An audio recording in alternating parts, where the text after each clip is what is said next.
Subscribe कीजिए 10th class गणित channel को और बेल आइकन को दबाइए लेटेस्ट वीडियो देखने के लिए। हेलो फ्रेंड्स, चलिए आज हम प्रश्नावली 3.2 का प्रश्न नंबर 5 हल करेंगे। अगर आपको पीछे वाले क्वेश्चन के आंसर देखनी है तो डिस्क्रिप्शन में आपको प्लेलिस्ट लिंक मिल जाएगा, उस पर क्लिक करके आप पीछे वाली वीडियो देख सकते हैं। तो चलिए हम प्रश्न नंबर 5 को हल करते हैं। तो आप वीडियो को अभी का अभी लाइक कर दीजिए और चैनल को सब्सक्राइब कर लीजिए ताकि ऐसी वीडियो आगे भी आपको मिलती रहे। तो देखिए प्रश्न नंबर जो 5 है, इसमें दिया गया है कि एक आयताकार बाग की जिसकी लंबाई है इसके चौड़ाई से 4 मीटर अधिक है। अब ये बाग कैसा है? एक आयत के जैसा, आयताकार। तो आयत के जैसा एक बाग है जिसकी लंबाई इसकी चौड़ाई से 4 मीटर अधिक है का अर्ध परिमाप 36 मीटर है। तो बाग की विमाई ज्ञात करना। विमाई का मतलब क्या हुआ? इसकी लंबाई और चौड़ाई ज्ञात करनी है। तो देखिए इस सवाल को हल करने के अलग अलग तरीके हैं। अगर हम एक्स वाई में समीकरण बनाकर हल करना चाहें तो भी कर सकते हैं, या हम ओनली एक्स के अंदर इसकी लंबाई और चौड़ाई को लेके हल कर सकते हैं। तो मैं आपको दोनों ही तरीके बता दूंगा। पहला मैं आपको ग्राफ वाला तरीका बताता हूं, क्योंकि ये जो चैप्टर है वो ग्राफ से संबंधित चैप्टर है। तो इसमें जो भी हमने पीछे वाले क्वेश्चन किए थे उनमें भी हमने ग्राफ से ही इसका हल किया था। तो यहाँ पर ये जो क्वेश्चन नंबर 5 है इसको भी हम ग्राफ से हल करते हैं। और जो दूसरा तरीका है वो छोटा सा इसका तरीका है, सिंपल आसान है, वो मैं आपको लास्ट में बता दूंगा। तो देखिए इसकी विमाई हमें ज्ञात करनी है, यानी लंबाई और चौड़ाई ज्ञात करनी है। हम ये मान लेते हैं कि ये जो बाग है इसकी जो लंबाई है उसको हमने x मान लिया और इसके चौड़ाई को हमने y मान लिया। तो यहाँ पर मीटर में दिया गया है तो x मीटर और y मीटर मान लिया। तो यहाँ पर लिखना है कि माना बाग की लंबाई x मीटर तथा चौड़ाई y मीटर है। तो अब प्रश्न की पहली शर्त क्या बनेगी? स्थिति फर्स्ट जो बनेगी इसके अंदर पहली शर्त, उसके अकॉर्डिंग इसने लिखा है कि लंबाई है वो इसके चौड़ाई से 4 मीटर अधिक है। तो लंबाई तो है x और चौड़ाई है y, लेकिन इसने लिखा है कि जो लंबाई है वो चौड़ाई से 4 मीटर अधिक है। तो चौड़ाई y है तो इससे 4 मीटर अधिक है। तो x बराबर y प्लस 4, यह आ जाएगी समीकरण नंबर 1। और दूसरे समीकरण जब हम बनाएंगे तो वो बनेगी इसका जो अर्ध परिमाप दिया गया है उससे। तो इसने लिखा है कि इसका अर्ध जो परिमाप है वो 36 है।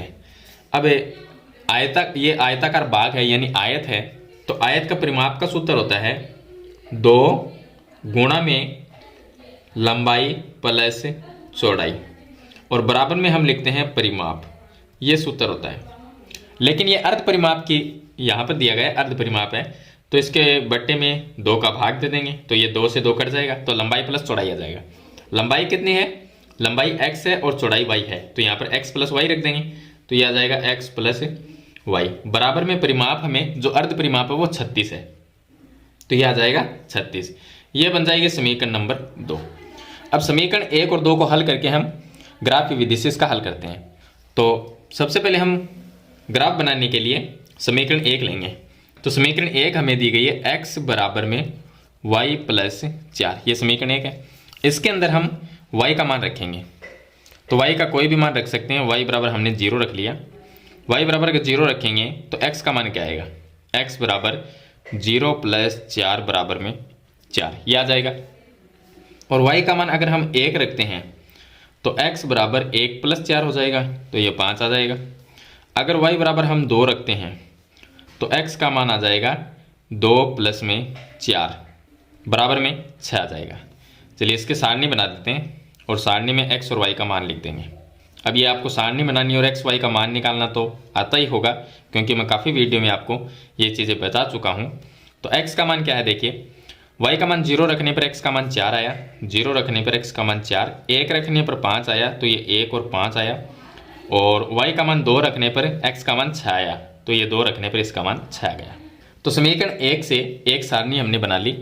अब दूसरे जो समीकरण है वो लेते हैं।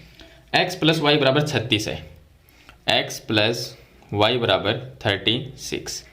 अब y को इस साइड में लेके आते हैं तो x बराबर क्या आ जाएगा? x बराबर आ जाएगा 36 माइनस वाई आ जाएगा। तो यहाँ पर हम y का मान रखेंगे, क्योंकि यहाँ पर y है इस साइड में, तो y का मान रखेंगे। तो y बराबर हम रख लेते हैं, तो y का मान हम एक बड़ी संख्या रखेंगे क्योंकि हमें 36 में से माइनस करना पड़ेगा। तो यहाँ पर हम y का मान अपनी मर्जी, चलिए हम 10 रख लेते हैं। अगर हम y का मान 10 रखते हैं तो x का मान आ जाएगा 36 माइनस 10, तो x बराबर आ जाएगा 26। उसके बाद में y का मान हम इससे बड़ा रख लेते हैं, तो यहाँ पर हम 12 रख लेते हैं। 12 रखेंगे तो x का मान क्या आएगा, तो x बराबर आ जाएगा 36 माइनस 12, तो ये आ जाएंगे 24। और उसके बाद में y का मान हम 14 रख लेते हैं, तो x बराबर 36 माइनस 14, तो ये आ जाएगा 22। अब इसकी सारणी है वो बना के और इसमें मान रख देते हैं, x और y का मान लिखेंगे, तो ये आ जाएगा x यहाँ पर, ये y हो जाएगा 3, इसमें कॉलम बन जाएंगे। y का मान 10 तो x का मान 26 है, ये 10 है तो x का मान 26 आया। y का मान 12 रखने पर x का मान 24 है, तो 12 और ये आ जाएगा 24।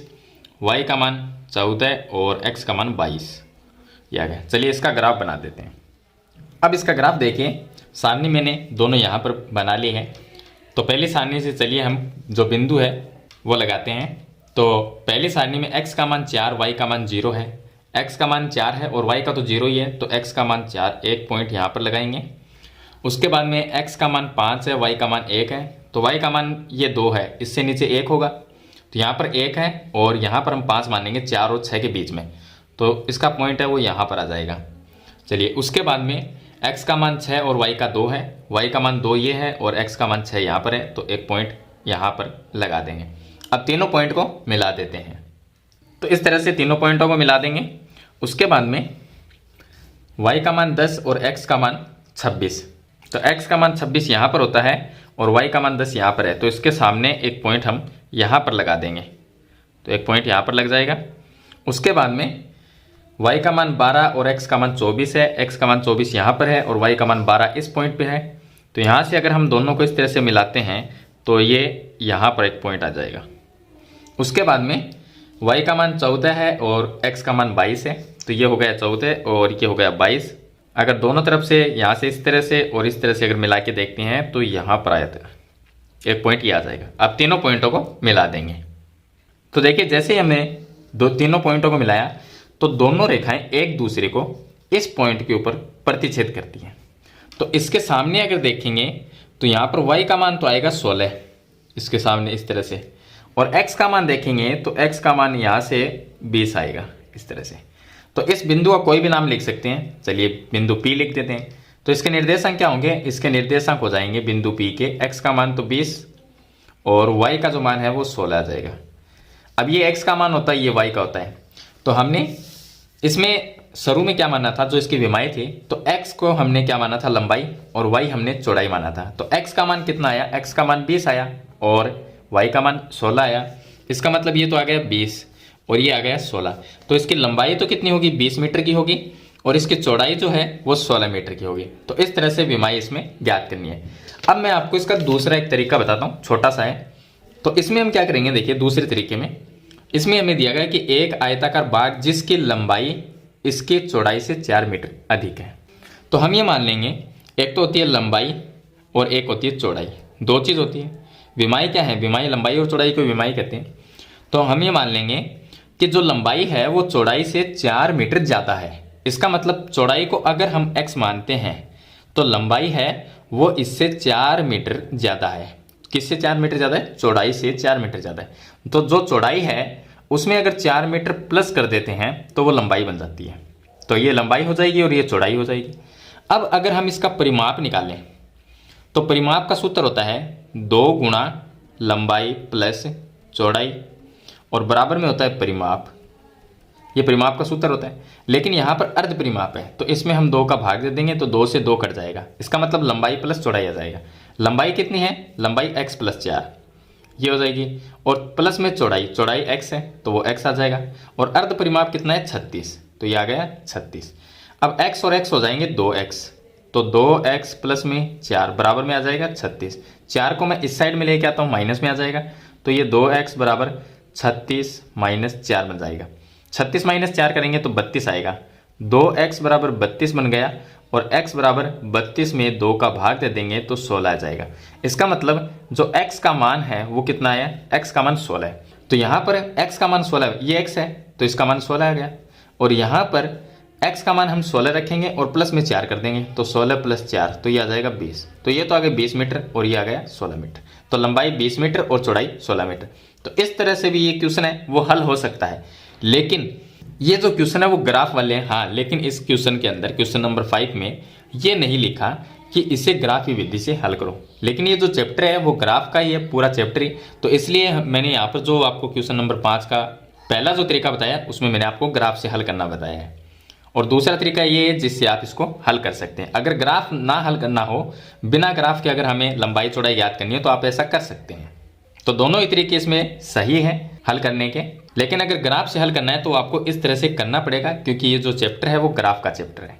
तो मेरे ख्याल से ये क्वेश्चन नंबर 5 आपको अच्छी तरह से समझ में आ गया होगा। फिर भी इसके बारे में कोई सवाल या सुझाव है तो मुझे कमेंट बॉक्स में जरूर लिखना, और वीडियो में कुछ भी अच्छा लगे तो इसे लाइक और शेयर जरूर कर देना। इस चैनल पर नए तो सब्सक्राइब करना। हम मिलते हैं नेक्स्ट वीडियो में, तब तक के लिए थैंक यू।